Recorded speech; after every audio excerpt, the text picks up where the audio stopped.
ओम श्री परमात्मने नमः। ओम श्री गुरुवे नमः। श्रीमद् भगवत गीता अथ चतुर्थोऽध्यायः श्लोक नंबर 10। ये श्लोक है वीत राग भय क्रोधा मन्मया मामुपाश्रिताः बहवो ज्ञान तपसा पूता मद्भावमागताः। वीत राग भय क्रोधा मन्मया मामुपाश्रिताः बहवो ज्ञान तपसा पूता मद्भावमागताः। इसमें भगवान के जन्म और कर्म की दिव्यता को जानने वाले कैसे होते हैं, उनके क्या लक्षण होते हैं, ये इस श्लोक में बताया गया है। वीत राग भय क्रोधा। वीत का मतलब जिसका चला गया है। क्या चला गया है? राग, भय और क्रोध। अर्थात राग, भय और क्रोध से सर्वथा जो रहित हो गए हैं। मनमया का मतलब मुझ में तल्लीन, माम उपाश्रिताः मेरे ही आश्रित, बहवो ज्ञान तपसा ज्ञान रूपी तप से पूता का मतलब पवित्र हुए। ज्ञान रूपी तप से पवित्र हुए बहवो बहुत से भक्त मद भावमागताः मेरे स्वरूप को प्राप्त हो चुके हैं। जिन्होंने भगवान के जन्म और कर्म की दिव्यता को जान लिया है, उनके बारे में कहा है कि राग, भय और क्रोध से रहित हुए, मुझ में तल्लीन और मेरा ही सहारा लेने वाले, ज्ञान रूपी तप से पवित्र हुए बहुत से भक्त मेरे भाव को, मेरे स्वरूप को प्राप्त हो चुके हैं।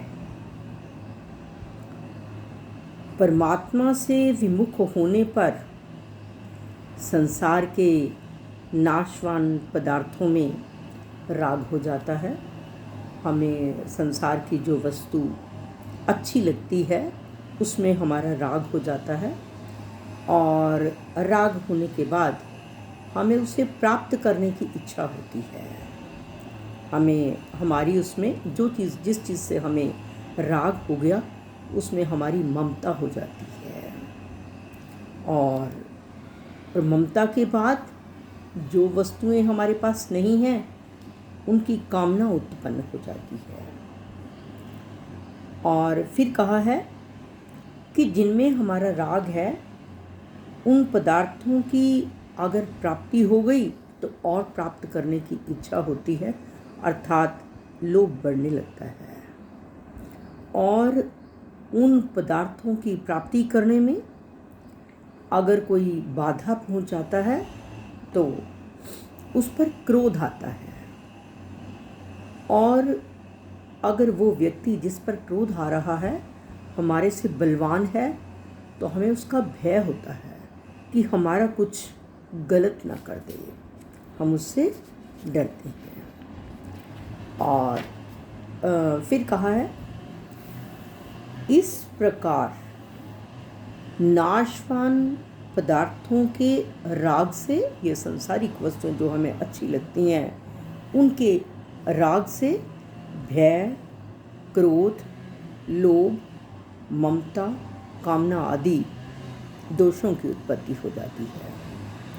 और अगर मूल में, इन सब के मूल में राग है, राग के मिटने पर ये सभी दोष मिट जाते हैं। और फिर कहा है कि इन शरीर, इंद्रियां, मन, बुद्धि आदि या ये जो पदार्थ हैं संसार के, इनको अपना और अपने लिए मानकर अगर हम कोई काम करते हैं तो हम कर्मों के बंधन में बंधते हैं। लेकिन अगर इन्हें संसार की सेवा में दूसरों का और दूसरों के लिए मानकर ही हम सेवा में लगाते हैं, दूसरों की सेवा में, तो इससे राग मिटता है और वास्तव में पदार्थ और क्रिया से हमारा कोई संबंध है ही नहीं। और फिर कहा है कि भगवान में आकर्षण होने से संसार का आकर्षण स्वतः ही मिटता जाता है। जितना हम परमात्मा की तरफ बढ़ते जाते हैं उतना परमात्मा संसार से हमारा संबंध विच्छेद होता जाता है। और कहा है कि जैसे बचपन में बच्चों का, जैसे हम बंटे खेलते हैं, कंकड़ पत्थर, वो बच्चे इतना खुश होते हैं कि मैंने इतने जीत लिए, इन्हीं में उनको प्रसन्नता होती है। लेकिन जब थोड़ा सा बच्चा बड़ा होता है तो फिर उनका उनमें राग नहीं रहता, फिर उनमें आकर्षण नहीं रहता, फिर उनका आकर्षण जो है वो धन में हो जाता है और ये कंकड़ पत्थरों से आकर्षण जो है वो मिट जाता है। और धन में आकर्षण होने पर उनकी इन कंचों में या खिलौनों में कोई महत्ता नहीं रहती। इसी प्रकार जब मनुष्य की परमात्मा में लगन लग जाती है तो उसके लिए संसार के ये रुपए या ये सारे पदार्थ जो हैं वो फीके पड़ जाते हैं, उनका आकर्षण समाप्त हो जाता है और उनका संसार से संबंध विच्छेद हो जाता है। संसार से उनका संसार में आकर्षण और राग नहीं रहता और राग के मिटते ही भय और क्रोध ये दोनों ही मिट जाते हैं, क्योंकि ये दोनों ही राग के आश्रित हैं। शुरुआत जो है वो राग से होती है। सांसारिक भोगों में आकर्षण रखने वाले मनुष्यों की भोगों की कामनाओं में वो तल्लीन हो जाते हैं और जो भगवान में आकर्षण रखने वाले हैं वो भगवान में तल्लीन हो जाते हैं। और जब वो भगवान में तल्लीन रहते हैं तो उनके विचारों आचरणों में भगवान की ही मुख्यता रहती है और भगवान की तरफ लगने से प्रेम की अधिकता हो जाती है उनमें, और प्रेम की अधिकता के कारण वे भगवत स्वरूप ही बन जाते हैं। उनकी अपनी कोई अलग सत्ता नहीं रहती, वे भगवान में ही बन जाते हैं। और फिर कहा है कि संसार के पदार्थों में मनुष्य का आकर्षण और आश्रय अलग अलग होता है। जैसे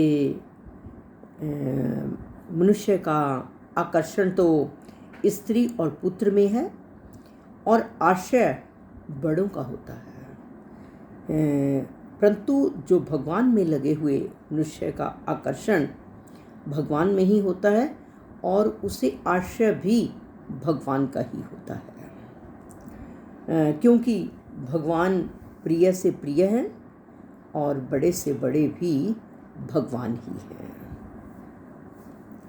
और आगे कहा है कि भगवान के जन्म और कर्म की दिव्यता को तत्व से जानना जो है उसी को ज्ञान कहा गया है।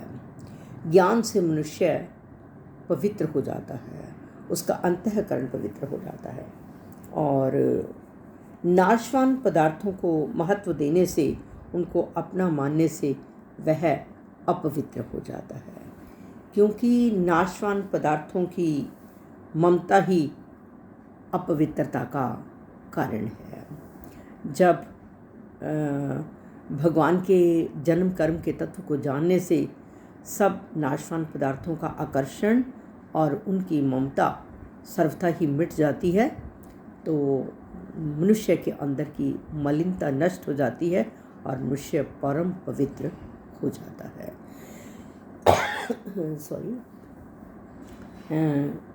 ये जो हमें शरीर, इंद्रियां, मन, बुद्धि मिली हुई हैं, इन वस्तुओं का सदुपयोग करने का अधिकार मनुष्य को ही है, अन्य योनियों में नहीं है। और इन्हें संसार की समझकर संसार की सेवा में ही लगाना इसका सदुपयोग है, और इन्हें अपनी समझकर केवल अपने लिए ही करना एक अपवित्रता है, अर्थात कर्मों का बंधन है। और फिर कहा है कि बहुत से जो साधक हैं ज्ञान रूपी तप से पवित्र होकर परमात्मा के भाव को प्राप्त हो चुके हैं। जो परमात्मा के भाव को प्राप्त हो चुके हैं, कहा है कि जैसे भगवान नित्य निरंतर रहते हैं, ऐसे वह भी उनमें नित्य निरंतर रहता है।